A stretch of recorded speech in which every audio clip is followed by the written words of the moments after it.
5M TV Sénégal seen YouTube bu am solo abonnez-vous ci 5M TV Sénégal ndax ngay am ay vidéo yu am solo. amati mbégteeg bànneex di ànd ak yéen ñu tàmm tànn ñu duñu teewlu ci 5M TV Sénégal jërë ngeen jëf.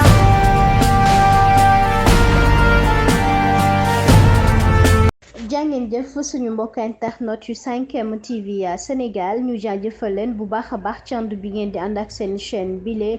jotaayu xibaar yi dañuy àddu ci lu ñeel Ousmane Sonko ndax meeting ba mu doon bëgg amalaat foofee ca Mbàkke mu mel ni sax dootul am. Ousmane Sonko nag meeting boobee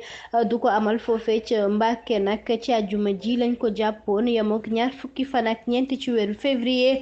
foofee ca boulevard Ndoyeen ca Mbàkke ginnaaw xibaar yi ñu jot ci suñu natango yi di waa Seneweb parti Pastef les patriotes dañu daal di rek annuler seen rassemblement boobee ca décision ba mu jóge nag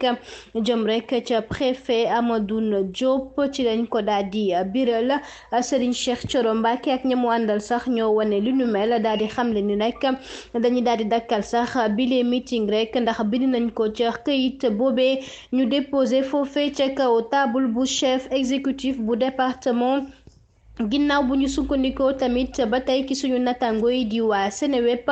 ci fàttali rek li nga xam ni moo jëm ci rejet boobu maanaam dakkal bile demande déclaration bu manifestation ba ñu déposé woon ñaar ci membre yu parti Pastef yi les partisans Ousmane Sonko yi dañu daal di rek jokku ca préfet bu Mbàkke ci nag